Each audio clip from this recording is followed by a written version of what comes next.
Café com Tri, a sua dose de triatlo. Pega o seu café e vem com a gente. Bem-vindos a mais um Café com Tri. Eu sou Wagner Espadoto, estou aqui com o nosso Serginho, queridíssimo Magalhães. Fala, gordinho!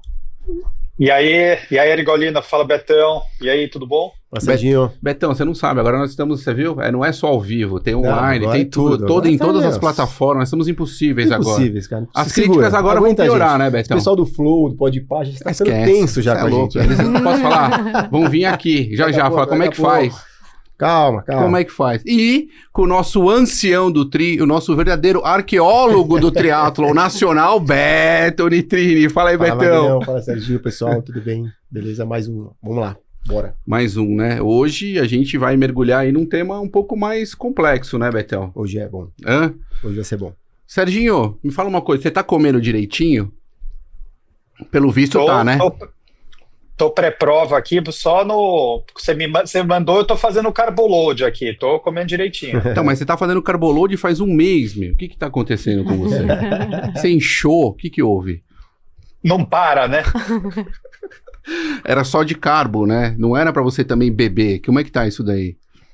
Bom, com certeza eu não vou ficar com esse assunto que a gente vai falar hoje aí, que você vai anunciar, porque eu tô me cuidando, eu tô dormindo, eu tô comendo direitinho, então esse problema eu não vou ter. Não? Então, maravilha. Não. Bom, hoje nós vamos tratar de um assunto que muitas vezes é ignorado, né? Principalmente por quem treina duro, a gente sabe disso, que é o déficit energético crônico e seus impactos em atletas.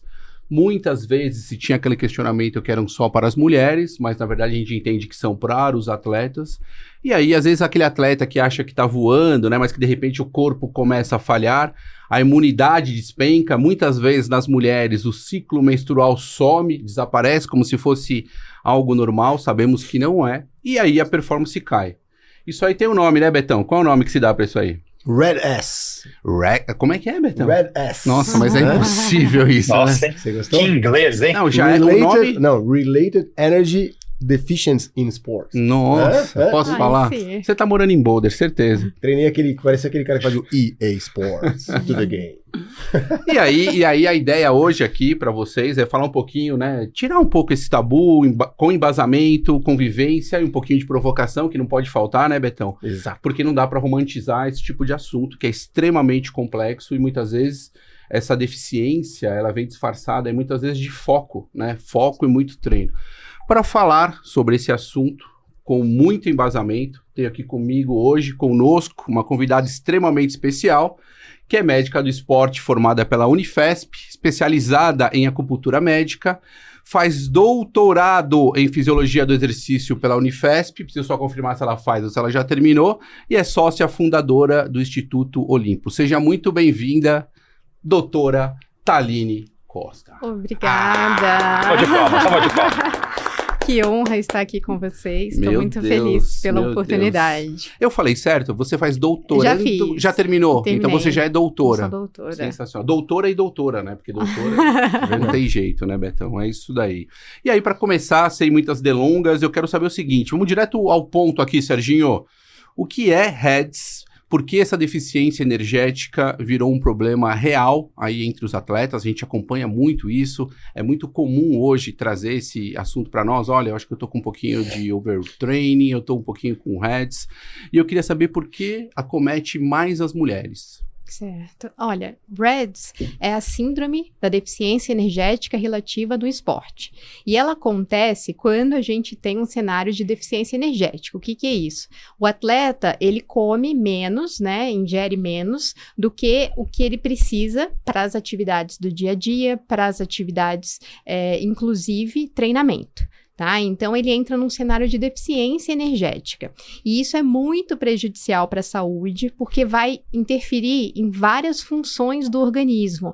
Antes, né, a gente falava em tríade da mulher atleta clássica, né, que cursava, né, com apenas 3, né, dos espectros, que é a deficiência energética com a amenorreia, que é a deficiência de menstruação por 3 meses, mais alteração óssea, com baixa densidade mineral óssea. E atualmente a gente sabe que a síndrome, ela engloba absolutamente todas as funções do corpo, né? Gastrointestinal, sistema imune, sistema hormonal, sistema psiquiátrico. Então, engloba tudo Isso. E o que acontece, né, por ter mais mulheres é que, na verdade, a gente tem mais estudos em mulheres, tá? Os homens, eles começaram a ser inseridos nos estudos posteriormente, então tem essa diferença, então a gente tem esse viés, né, da literatura. Que é raro, né? Normalmente os estudos de esporte são todos feitos em homens. Transfere para mulher. Exato. Né? Mas é porque isso vinha muito de uma questão da mulher. E o homem, ele sempre fala o seguinte: come para você crescer. E a mulher não come para você diminuir. E eu ia falar isso, as mulheres têm uma pressão estética maior. Então, assim, eu acredito, não tem um estudo falando sobre isso, mas eu acredito que a pressão estética sofrida pela mulher a faz entrar, porque ela não só quer ser atleta, como ser atleta e ter um corpo perfeito de modelo, né? Perfeito, entre aspas, né? A gente sabe que tem os diferentes corpos. E aí, isso acaba, né, dando a impressão que a prevalência é maior em mulher. E, doutor, assim, na prática, como que isso acontece? Porque, assim, eu vejo que o que o atleta nota, né, no dia a dia? Porque na mulher, assim, se a gente fala da amenorreia, né, é muito fácil, muito fácil. Exato. Não, né? Fica muito claro para ela esse sinal, olha, parou de menstruar, tem alguma coisa muito errada. Mas no homem, né, e na mulher, assim, quais são os outros sintomas, as outras percepções que o atleta tem durante quando isso começa a surgir? Tá, olha, em homens a gente vai detectar uma baixa libido, uma baixa espermatogênese, que é a produção dos espermatozoides, além de queda de testosterona. Tá? Então, nos homens é mais característico a gente encontrar isso, embora sejam marcadores tardios do RED-S, né? Mas, em comum, a gente tem as alterações gastrointestinais, então mudança de fluxo gastrointestinal, seja para constipação ou para diarreia. A gente tem alterações hematológicas, cursando com mais anemia para esses atletas. Tem mais lesão? Tem mais risco de lesão, então o atleta seja maior risco de lesão, como também, além da fratura por estresse, que é mais clássica, né, as lesões musculares recorrentes, ou uma lesão que não cicatriza da forma que deveria, tem um retardo, né, de melhora dessa lesão, então isso tudo influencia. Tá? Então, o atleta chega, além disso, com mais queixas de infecção de via aérea superior, que a gente fala no meio médico como IVAs, né? Que é sinusite, rinite, bronquite, enfim, as ites. Então, o atleta, ele fica com recorrência de uma alteração do sistema imune, e isso chama bastante atenção para nós, né, médicos, assim, médicos e também vocês, né, que estão ali na linha de frente. Para quem acompanha, quem gosta de YouTube e tudo, né, tem uma sequência de vídeos do Lionel Sanders, que o Lionel Sanders estava com o RED-S, né? Ele teve a síndrome, e ele teve uma fratura, se não me engano, no sacro, acho que foi alguma coisa assim. É engraçado que ele conta toda a história, né? Ele então já teve tudo. Ele já teve tudo. Você pode ver como todos os erros que o atleta pode fazer, você pode acompanhar pelo canal dele. A enciclopédia viva é o Lionel. Incrível. E você, Serginho, me fala uma coisa. Eu queria saber o seguinte, faz quanto tempo que você não tem lesão, Serginho? Faz algum tempo já que eu não tenho lesão, mas eu tenho uma pergunta para a doutora Thaline, que é o seguinte: a gente falou sobre os estudos, né, que acontecem, enfim, e o RED-X ele sempre foi colocado muito mais para as mulheres do que para os homens, mas hoje se sabe que os homens também podem ter, né, ou têm também, né? Você acha, Thaline, que hoje isso ainda continua, esse incentivo, mesmo que de forma silenciosa, que você mesmo comentou há pouco, para a mulher ser cada vez mais leve, a questão estética, e mesmo que isso custe a saúde, né? Como que você enxerga esses dois lados aí? Bom, hoje, né, com a influência da internet, do Instagram, a gente tem a pressão estética ainda muito forte, mesmo que as pessoas estejam conhecendo o que é a deficiência energética. E aí eu acho que isso deve criar, isso cria um verdadeiro conflito na cabeça do atleta, porque ele precisa ingerir mais, com mais qualidade, e aí ele tem medo de engordar, e aí acaba entrando nesse conflito, né? Se eu comer mais, eu vou engordar, mas isso não é verdade, que você está comendo para as funções básicas do seu corpo e para se exercitar. E as pessoas falam, não, eu não quero engordar, então eu não vou comer mais, né? E a gente tem hoje as comparações entre corpos, eu quero ter o corpo daquela pessoa, pesar aquele peso, porque aquele peso está relacionado à melhor performance, tudo isso é mito, né? E então, isso acontece ainda com bastante frequência.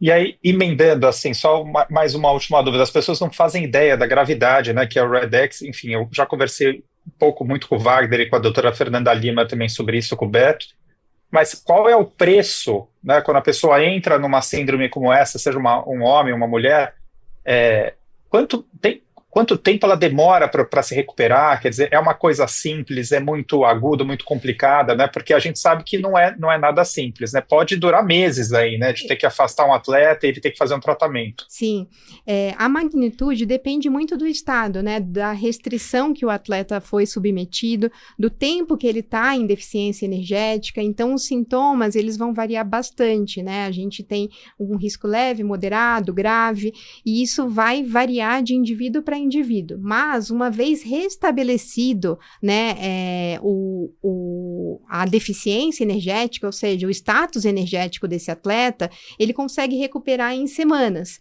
Às vezes a parte menstrual demora meses, a função óssea, anos, tá? E se for recuperada. Então, isso vai depender muito de indivíduo para indivíduo.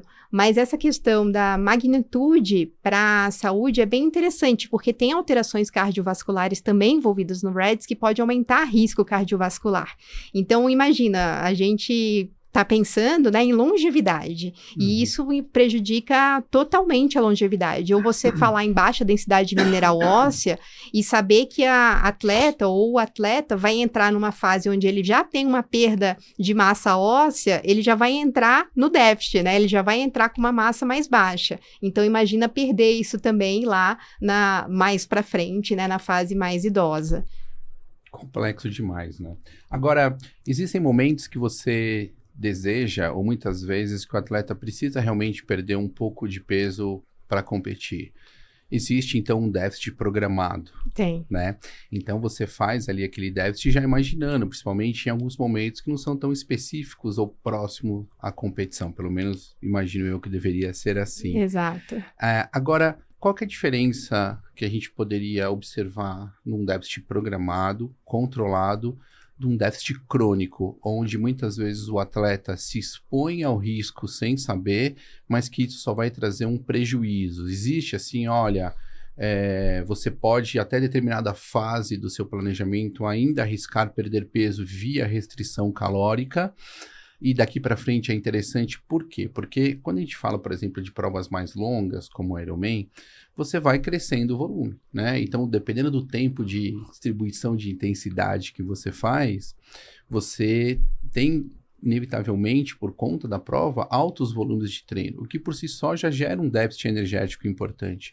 Até que momento você acredita que isso funcionaria muito bem, para que não sobrecarregasse a questão de déficit associado à restrição, associado a um déficit já energético do treinamento? É bastante complexo e bem individual, né? Mas a gente tem que sempre programar o déficit energético junto com o treinamento. Isso está periodizado. Então, a gente sempre tem que ter a conversa com vocês, treinadores, nutricionistas, treinadores e médicos. Tá todo mundo alinhado. Porque aquele déficit aceitável ali de 500 quilocalorias por dia é um déficit aceitável para deixar a pessoa ali naquele cálculo. Eu não falei ainda, mas tem um corte ali de 30 quilocalorias por massa livre de gordura. Esse é o mínimo ideal. Ótimo seria 45. Então, tem um cálculo entre 30 e 45 calculado que oferece menos risco, embora seja risco para deficiência energética. Mas se for durar poucas semanas, isso vai promover o emagrecimento sem promover o risco de um déficit crônico, levando, de fato, ao REDS, né, que é essa deficiência crônica. É complexo, né, Betão? Eu acho que tem uma coisa que a gente tem muito, até, poxa, outro dia no Ironman de Nice, né, eu até comentei lá que eu fiz uma brincadeira, fiz uma colocação, até ficaram bravos comigo, recebi mensagens que o pessoal ficou meio bravo. Faça a colocação, Beto, por favor. Porque foi o seguinte, eu falei, os caras estão correndo aí a 180 gramas, fazendo a prova a 180 gramas de carboidrato por hora, e tem gente aí colocando que não, carboidrato não serve pra nada, que nutrição não é ciência, que os caras te ensinam na faculdade que tá errado, que isso, que aquilo, que dá pra fazer a prova sem nada. Aí vem o outro e fala, mas fulano fez o Ironman sem comer. Fazendo low carb. Sim, pessoal, e aí o que eu falo assim, a tal da flexibilidade metabólica, ela é importantíssima. E ela é desenvolvida através de treinos que você faz sem comer, em baixa frequência. A hora que subiu a frequência, a hora que subiu o esforço, não vai ter jeito, pessoal. E não sou eu sempre falo isso. Não é a minha opinião. A minha opinião pra ciência pouco importa. É ciência, né? Tem um monte de gente fazendo pesquisa e um monte de gente comprovando isso. E os 3 melhores atletas do mundo, não só os 3, estão usando 180 gramas de carboidrato por hora. Ah, mas tem gente que usou 180 gramas de carboidrato e quebrou. Então, carboidrato não é poção mágica do Asterix do Obelix. Né? Ele faz o cara performar dentro daquilo que ele pode. O atleta profissional, ele aperta até onde ele pode. Se ele quebra, ele vai. Se ele não quebra, ele ganha. E se ele quebra, ele perde. Mas não dá para ele ficar correndo, não posso passar minha frequência de tanto. Então, eu acho que isso é que é importante, é entender a importância da alimentação, né? Porque tem atleta que treina muito pesado e come numa dieta eterna. O cara tá sempre querendo perder peso e não, eu vou comer cada vez menos, que é o que você falou. Não, se eu comer mais eu vou engordar e vai atrapalhar, porque se eu ganhar peso vai ser ruim. Mas às vezes se você perder peso também vai ser ruim. A gente viu o Blumenfeld aí no Mundial. Foi mal? Não foi mal. Ficou em terceiro. Mas ele perdeu 8 quilos. E ele falou, né, até no dia anterior, né, que tem uma linha tênue entre fit and fuck it, né? Vamos ver amanhã onde eu tô. A gente não se ferrou tanto, ficou em terceiro, mas teve cãibra. E quando ele tava com 8 quilos a mais nas últimas provas que ele tinha feito, Frankfurt e Texas, ele correu super bem sem cãibra nenhuma. Então, não necessariamente você estar mais leve quer dizer que você vai performar mais, porque não adianta estar mais leve, mais fraco, né, com deficiência, sem produção hormonal, e você não vai conseguir desempenhar. Aí, é isso que eu ia te perguntar. Você acha que isso é mais medo de ganhar peso ou é falta de informação? Ou a informação errada que o cara vê na internet e decide seguir por conta própria? Eu acho que a gente tem, assim, grupos, sabe? Assim, 50% desavisado, não entende, não sabe o que tá fazendo. E 50% entra numa pressão estética. Então, que faz a restrição por medo de engordar. Então, a gente tem esses 2 grupos, e isso é descrito em literatura, tá? Que a gente tem esses 2, né, grupos. Então, eu acho que tem dos 2, tá? Então, tem a pessoa que tem medo de engordar, mas talvez, pela minha prática, eu diria que é mais gente com medo de engordar do que não falta de informação, de periodização, de alimentação com treinamento. Eu vou só fazer uma outra pergunta aqui, que você falou já em outras vezes, você já falou sobre flexibilidade metabólica. Exato. Mas eu acho que é importante esclarecer para eles, Aline, o que é flexibilidade metabólica. Eu acho importante falar, viu, Betão? E uma outra coisa é, até que ponto, e a gente pode discutir isso um pouquinho, até que ponto a flexibilidade metabólica, ela evolui em termos de gramas de gordura por minuto que é consumida, ou mesmo pela intensidade que ainda é suportada, porque isso é limiar, né? Eu tenho envolvimento de fibras musculares, eu não tenho como, né? Eu posso ter treinar a minha flexibilidade metabólica o quanto eu quiser, eu tenho um limite, mas como que é discutido isso no consultório ou com os atletas? Você chega a receber esse tipo de pergunta ou informação? Porque isso não é tão comum assim, falar de Fat Max, flexibilidade metabólica, enfim. É que nós somos puta nerd, essa que é a verdade. Tudo bem, mas é assim que é legal, pô. Estudando essas coisas do Fat Max, a gente vê falar e quer contar também, essa é a verdade. O que acontece, né? A gente... o substrato energético do exercício pode ser tanto a gordura quanto o carboidrato, a depender da intensidade. E aí, você tendo uma melhor utilização da gordura, você vai retardar, entre aspas, a fadiga, né? Porque você vai usar menos as fontes que esgotam, que é o glicogênio do fígado e muscular.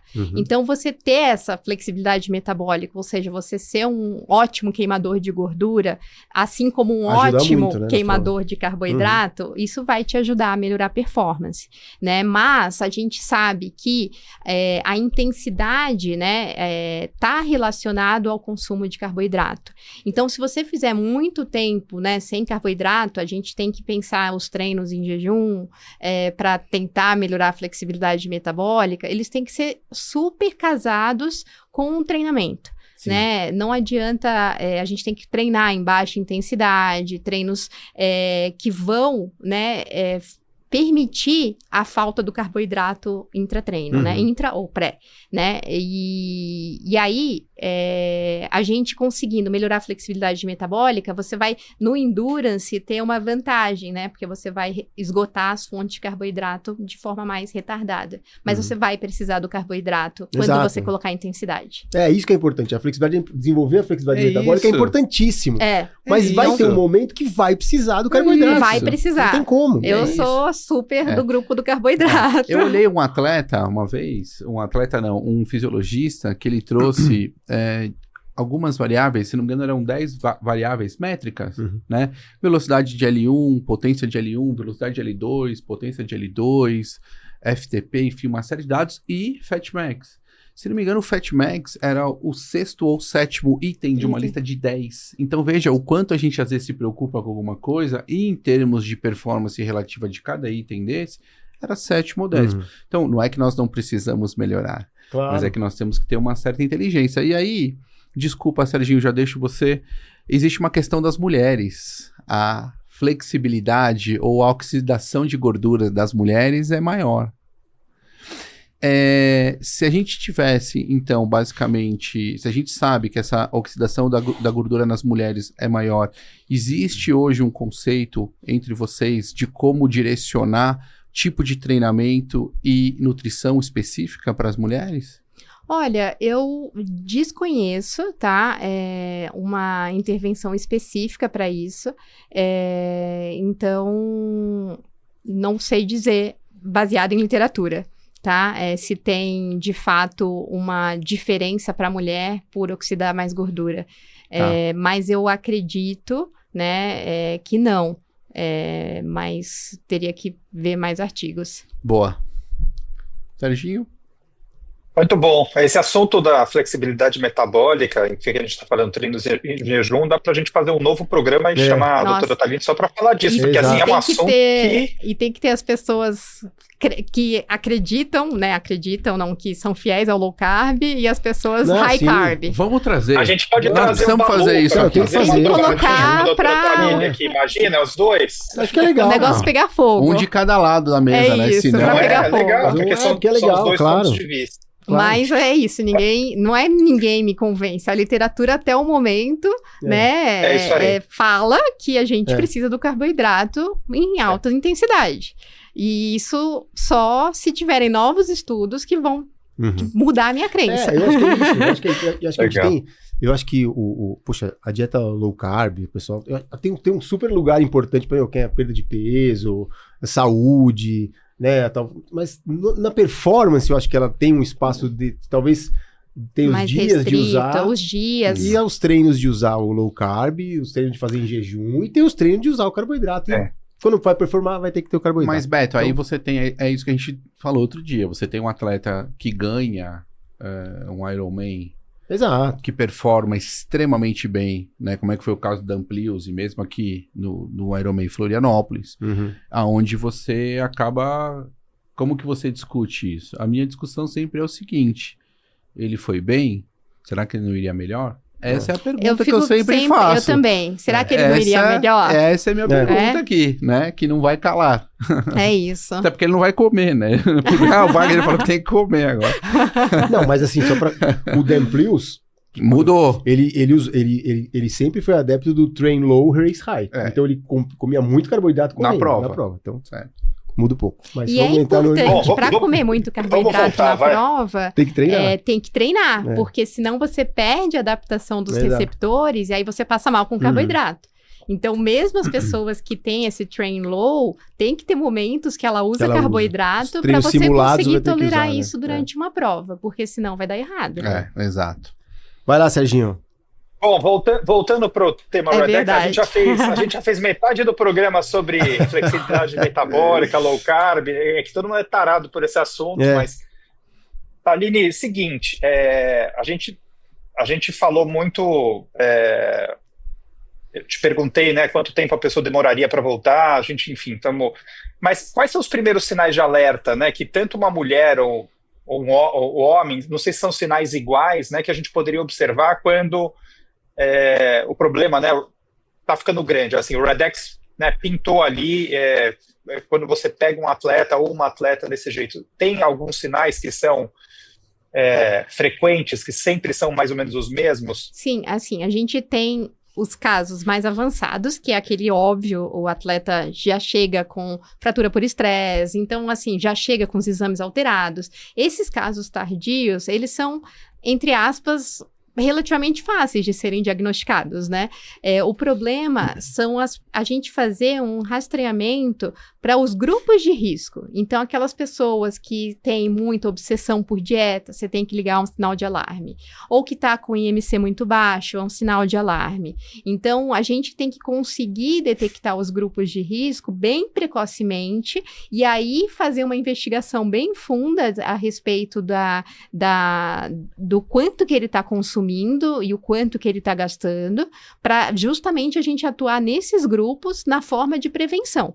Porque quando a gente espera a mudança laboratorial tão falada, elas são tardias, elas não são precoces. Normalmente o atleta vem, né, com alteração de humor, então a gente tem que pegar esses estágios mais precoces possíveis. E aí entra aquele rastreio em relação à modalidade que o atleta pratica, né, os atletas de endurance, ou os atletas que têm componente estético importante, ou então o componente peso importante para performance, os atletas, os lutadores, né, que têm controle de peso. Então a gente tem que ligar, né, uma luzinha falando assim, olha, opa, corre risco. Além de considerar o perfil do atleta, muito perfeccionista, aquele perfil que parece super saudável, ou seja, que não sai da dieta de forma alguma. Então, essas pessoas a gente tem que prestar atenção, porque é um grupo de risco muito claro que pode desenvolver uma síndrome da deficiência energética. Eu não saio da dieta, Muito viu? bom. Eu não saio da dieta. Tô continuando na minha dieta de carboidratos. Você tá 250 É treine low. Eu tô no treine low. Enfim, eu já vi muitos casos acontecendo e já vi até algumas interpretações erradas, né, dessas questões, tanto por médicos ou mesmo por atletas, né. Existe também um conceito muito grande, principalmente quando as atletas estão treinando, que quando elas param de menstruar, isso é algo muito bom, né? Poxa, tô magra, não tô tô treinando bem, tô treinando muito, né? Bem. Tá adequado. Nossa, agora vai. Agora né? parou. Agora fechou. O que isso realmente representa, né, do ponto de vista fisiológico quando a mulher para de menstruar? Nesse cenário onde tem uma deficiência importante. Isso quer dizer que você já está num cenário de hipoestrogenismo, que é baixa a produção de estrogênio.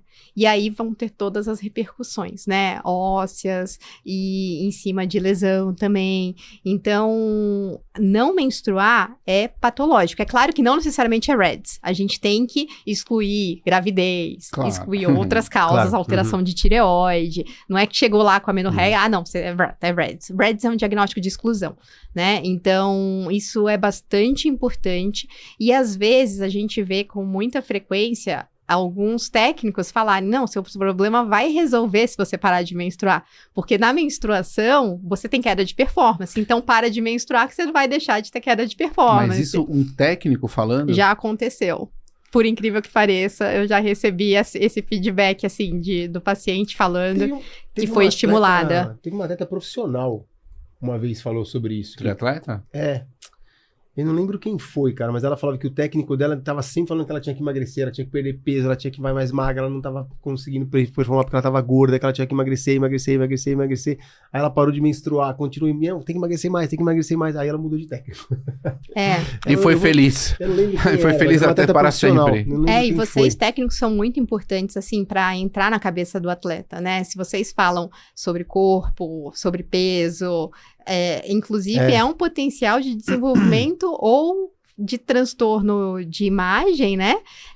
Ou então reforçar os comportamentos errados do atleta, porque vocês estão ali no dia a dia e o atleta confia em vocês, né? Então vocês são, assim, uma peça fundamental. Ou não. Ou não, você pode atrapalhar, é verdade, para poder diagnosticar, para poder levantar um sinal de alarme ou para poder estragar o processo, né? Não é brincadeira, não. E o que cai primeiro no atleta?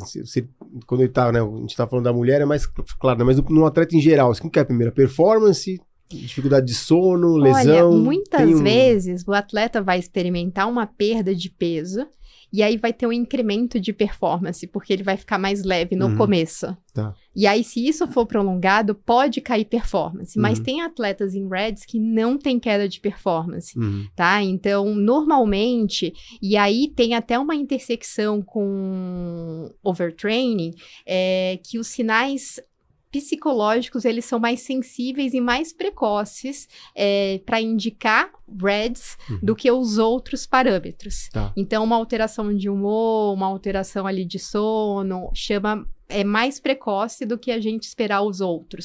Mas não deixar de valorizar o IVAS, né, que a infecção de via aérea superior é muito frequente de ficar acontecendo, e as lesões. Porque lesão é o que traz o atleta no consultório.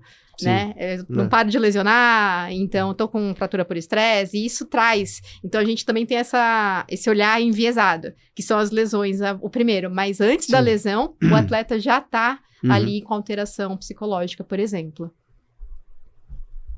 Vai lá, Vagnel, Italino, eu tenho uma para vocês dois agora. Eu vou roubar essa pergunta que era do Vagnel, mas assim, o que você acha, Vagnel, o que o técnico pode, né, Italino, para você também, observar no dia a dia e para que o atleta não chegue ao limite, né? Assim, vocês já devem ter passado muito por isso.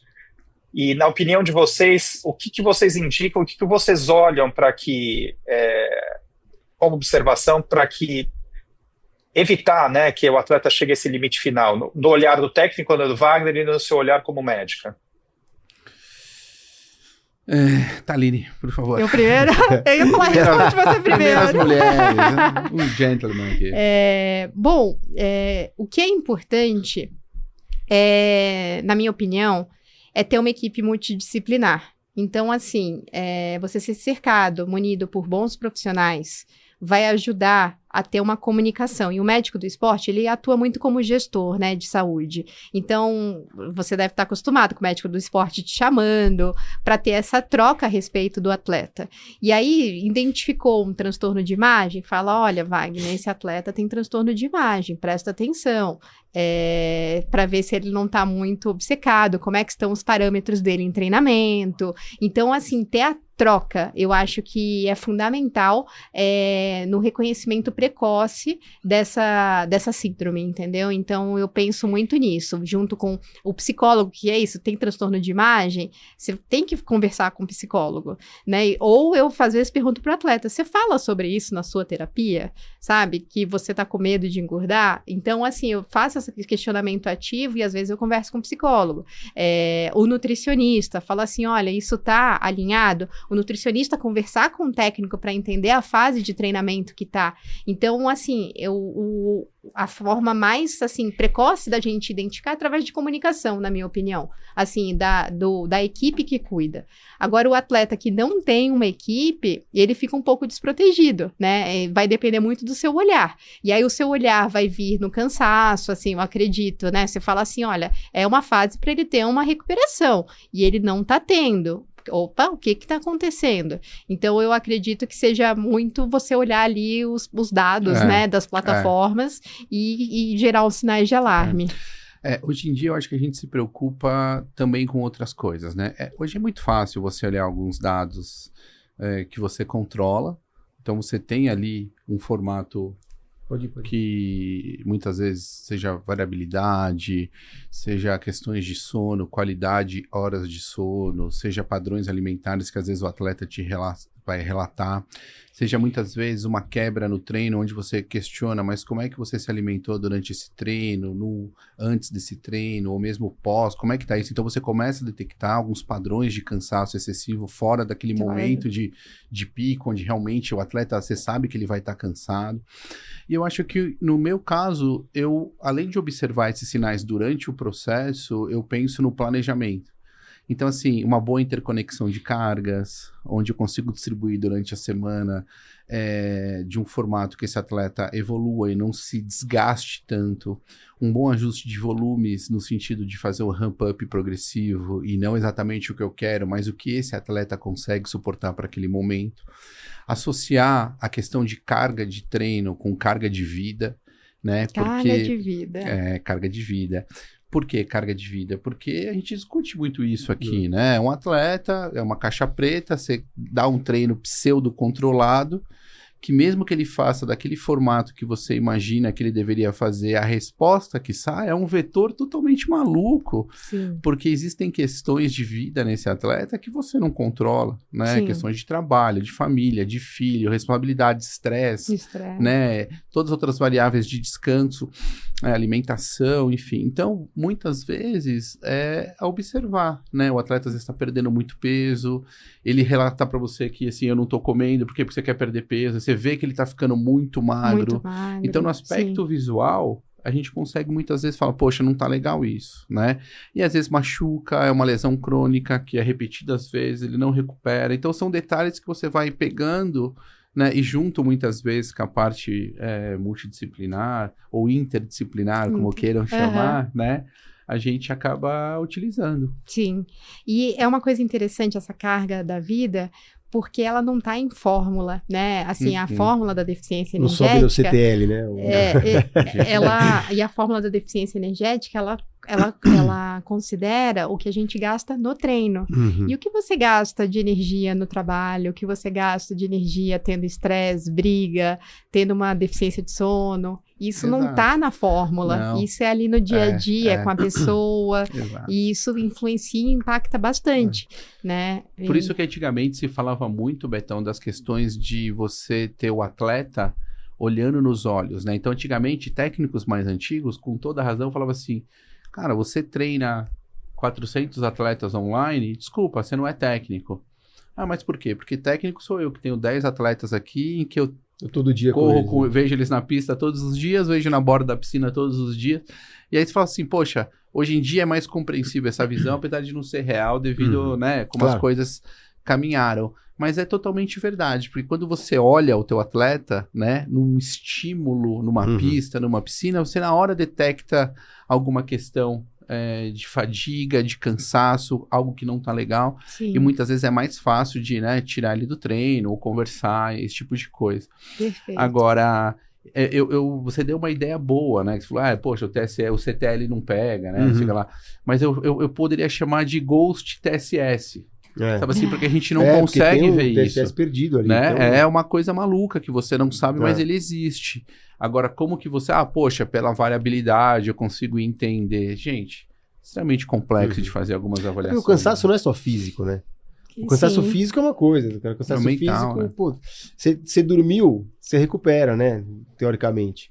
Mas e se você não consegue dormir porque você tá estressado? Sim. Porque você brigou com seu filho, você brigou com sua esposa, porque você tem um problema no trabalho, pô, você acordou à noite pensando, aí você não dormiu bem, aí você não vai performar no treino, entendeu? Sim. E aí você vai falar, pô, por que eu não performei? Eu descansei ontem, ontem foi um treino leve, era pra estar bem hoje, mas tem as outras variáveis todas que estão envolvidas, né? Principalmente pro atleta amador, que tem todas essas outras coisas em volta. Né? Então, exato. são coisas muito... E isso é muito bem descrito, né? Que é a fadiga central. Então, a gente não pode deixar de considerar isso.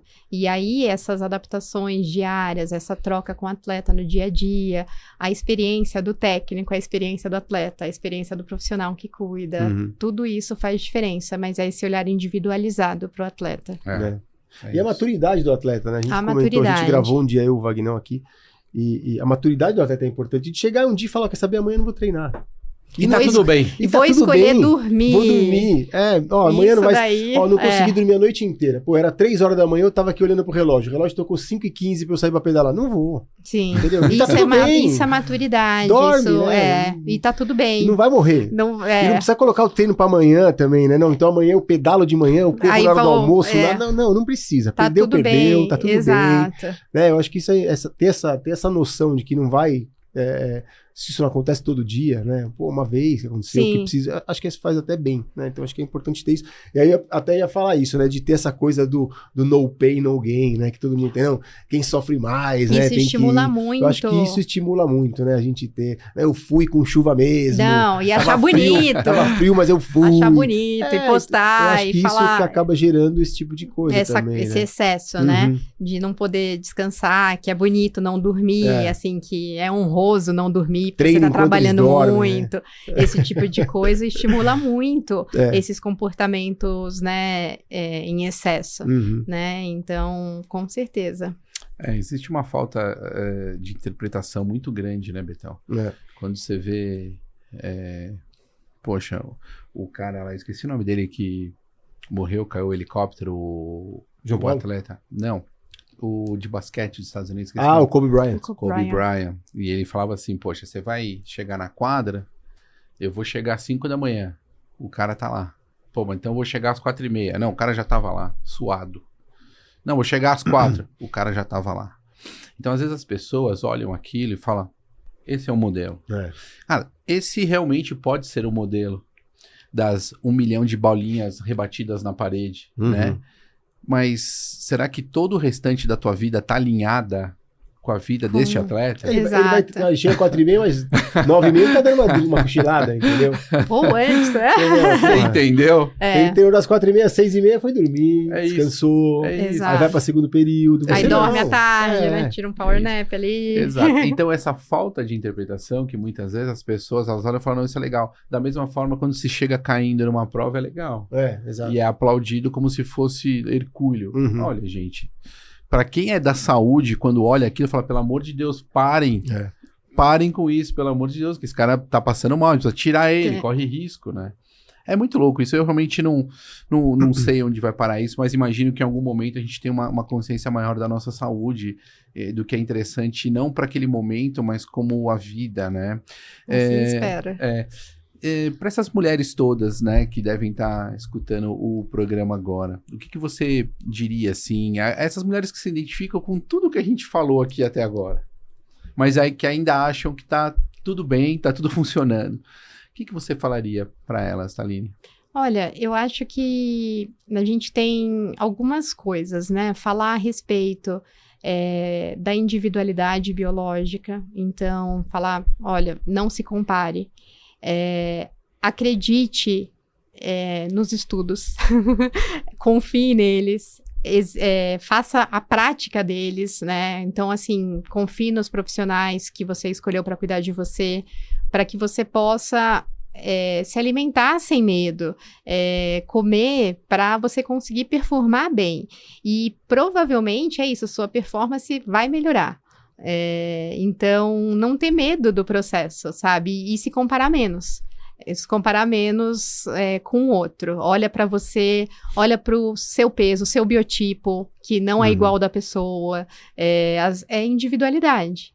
Então, é isso, não tenho medo de comer. Forma eu não tenho, controlada. eu queria dizer que eu não tenho. Eu tenho uma história que eu já contei aqui no Café com Tri algumas vezes. Foi no Ironman de 2006. Eu queria pesar 78 quilos. E a Priscila Machado era minha nutricionista naquela época. Eu falei, Pri, eu quero pesar 78. Ela falou, Beto, mas você tá bem, de onde né? você tirou Eu isso, né? falei, eu falei, não, porque se eu perder 3, 4 quilos, vai ser muito melhor, tal, não sei o quê. Ela falou, mas você tá com 80, eu sempre peso entre 82 e 84, sempre esse peso. Eu tava com 82, eu falei, não, quero pesar, tá com 81, quero pesar 78. Coloquei isso na cabeça, baixar de 80. Ela falou, Beto, eu acho pouco. Vamos, deixa assim do jeito que tá, com 80, 81, tá ótimo, né? Fica bom, não vai ficar ruim. Não, mas eu quero. Eu falei, tá bom, quer testar? Vamos testar. E a gente fez durante o período, e aí no Internacional de Santos, eu passei andando por ela, na segunda volta, ela falou, eu te falei que ia dar certo, eu te falei que era muito pouco. Então a gente tem mas tem essa coisa que você fala, não, quanto mais leve, melhor. E depois disso, tanto que eu não me peso, quanto você pesa? Eu não sei quanto eu peso, eu meço pela minha aliança tá saindo, entrando no dedo desde sempre, então tá tudo normal. Mas eu acho que tem muito essa coisa da gente ter essa... E aí tem que aprender com os erros também, né? Não tem jeito. A gente aprende... Atleta é teimoso, né? E eu vejo muito também a gente não ter medo de procurar ajuda, no sentido de tá com medo de comer, tá com medo do carboidrato. procura ajuda psicológica. Não é tão fácil assim você tirar, né? Não é só a crença, né? São transtornos, transtorno de imagem. Então, procurar ajuda psicológica mesmo, sabe? Além de ter a nutricionista, o médico, o treinador, todo mundo ali junto, envolvido. Mas não ter medo de pedir ajuda também, né? Se reconhecer e pedir ajuda, para que a gente possa, de fato, ajudar o atleta a chegar naquele objetivo, seja lá qual ele for. Claro. Como que você vê o papel dos relógios, das plataformas, das métricas? Como que você vê tanto o uso como a entrega de informação e o uso dessas informações por treinadores e mesmo por vocês médicos? Olha, são fantásticas as ferramentas. A tecnologia está aí para nos ajudar com os dados, né? Para a gente poder ter mais acurácia nas informações. Então, os dados, eles são fantásticos. Eu acho que o grande problema está na forma que o atleta enxerga os dados e na catástrofe que eles fazem quando enxergam os dados, né? Isso, por exemplo, o mais clássico é sono. Meu sono tá escrito aqui que tá ruim, acabou o dia pro atleta, né? Isso. Então, assim, a gente tem que tomar cuidado na forma que a gente interpreta os dados e leva isso para nossa vida, porque tem uma individualidade, tem uma subjetividade e tem que ser olhado com calma, mas são ferramentas fantásticas, assim, os dados do relógio, os dados que a gente tem nas plataformas, eles ajudam muito a gente entender, a variabilidade de frequência cardíaca, o que está acontecendo, mas eles precisam ser observados a longo prazo, comparar você com você mesmo, ver qual que é o padrão ouro. Linhas de tendência, enfim. As linhas de tendências, é isso. Então, isso é fundamental. E eu acho que as pessoas, elas estão esquecendo disso e estão estimulando, né, um perfeccionismo. Tem que estar perfeito, o sono tem que estar perfeito, e aí isso acaba gerando doença. Porque então, nunca vai estar, né? Não vai, assim, aí fala assim, minha variabilidade de frequência cardíaca caiu, vou ficar doente, e isso gera, né, uma catastrofização tão grande do número, é bem isso, que acaba gerando problema, mais do que uma solução. Então, a gente tem que tomar cuidado para não se tornar refém dos dados, né, mas usá-los, claro, a nosso favor, para monitoramento, para observação, entender se isso vai gerar intervenção, mas a gente tem que tomar cuidado com a forma que a gente interpreta. Sensacional. Serginho, tem alguma outra dúvida, Serginho? Sobre esse assunto, Magnão, eu uso, né, alguns gadgets desse tipo, eu tenho uma opinião, eu acho que eles não podem ser trocados, né, nunca como um profissional, e acho que essa análise dos dados é super importante, e a forma com que se interpreta, mas eu acho que eles ajudam e podem ajudar muito as pessoas, por exemplo, me ajudam muito na questão do sono em ter alguma educação, né, para entender o que talvez eu estou fazendo de errado.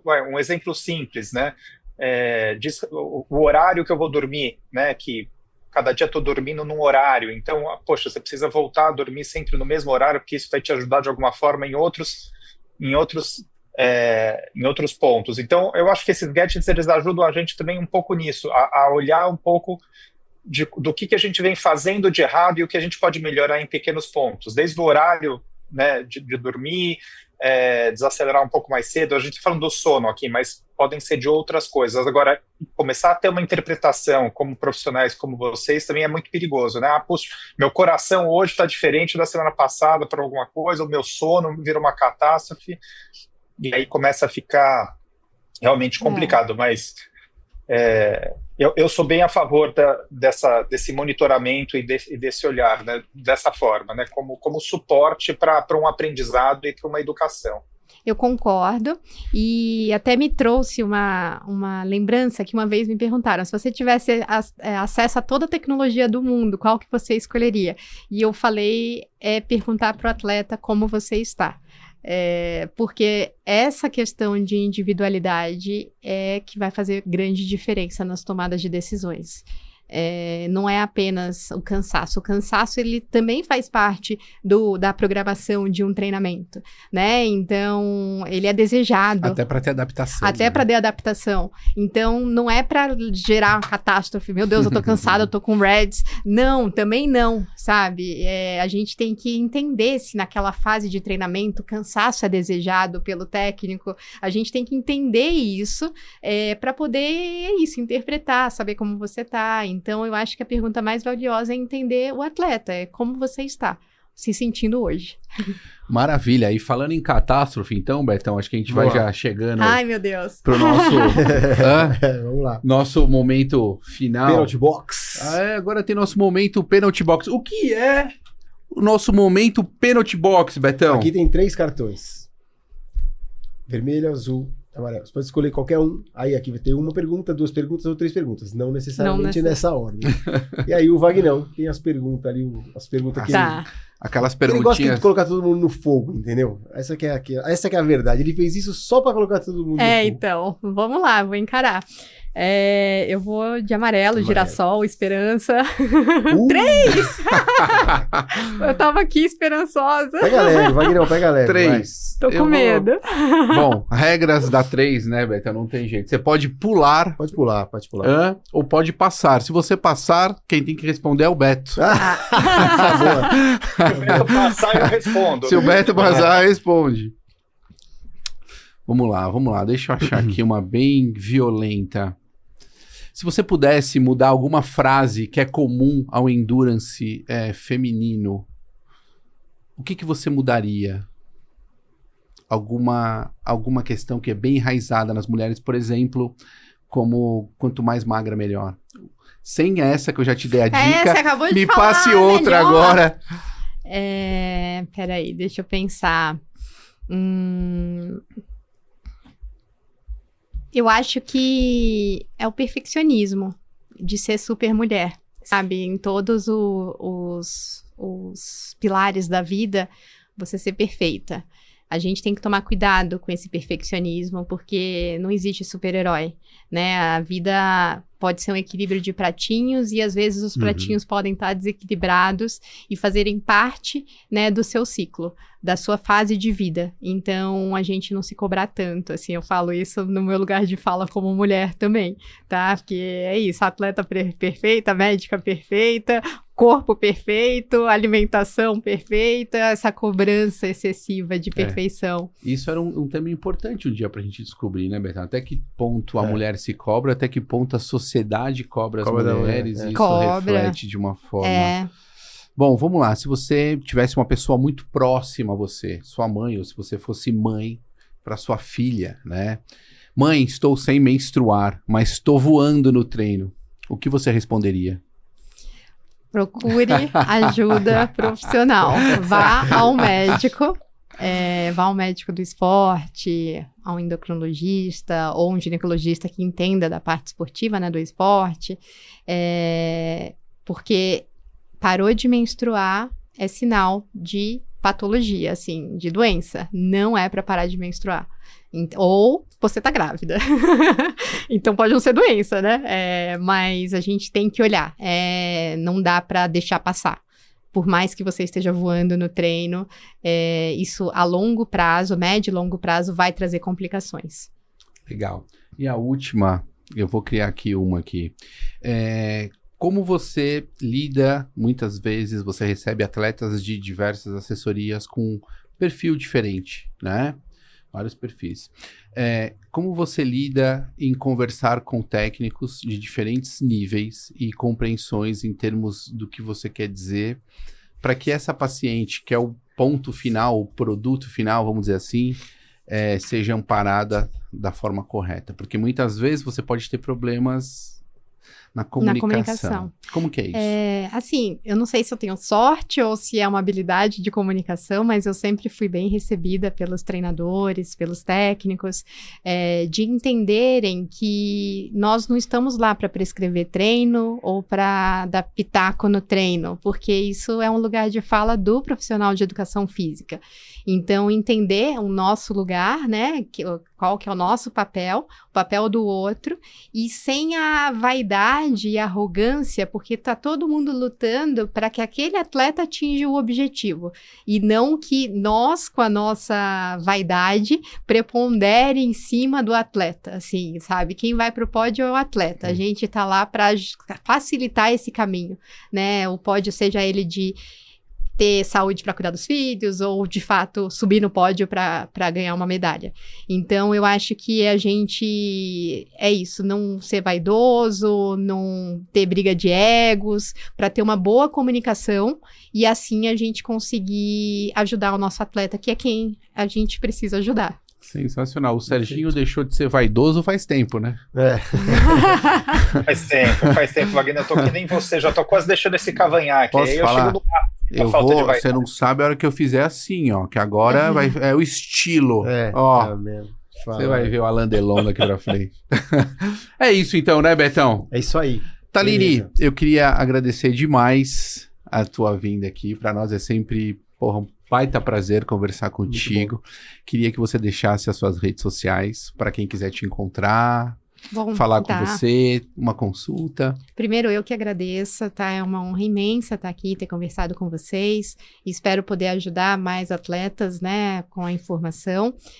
Me encontra no Taline Costa, né, no Instagram, ou no olimpo.instituto, tá? Que é onde eu trabalho.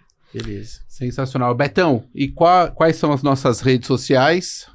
@Café com Triathlon e o canal do Estema no YouTube. A gente tá lá também. Toda quarta-feira tem episódio novo.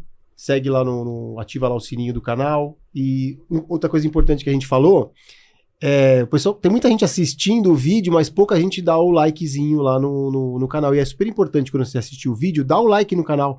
Porque quanto mais like, quanto mais curtido o canal no YouTube, o vídeo no YouTube tiver, para mais gente ele aparece. Então, ele reverbera mais, pra gente é legal, para todo mundo é legal. E aí, curte, compartilha, comenta no Instagram. E precisamos ganhar dinheiro, né, Também, Betão? Não tem também, jeito. Eu tô sempre ficando... tem as contas pra pagar. A gente tá em teste aqui. Se não der like, já o Estema manda a gente embora. É isso aí. Dá o sininho lá, dá o like. Então é isso. Muitíssimo obrigado. Obrigado, Serginho, Betão. Pessoal, Valeu. até o próximo. Valeu! Valeu. Café com Tri, a sua dose de triatlon. Pega o seu café e vem com a gente.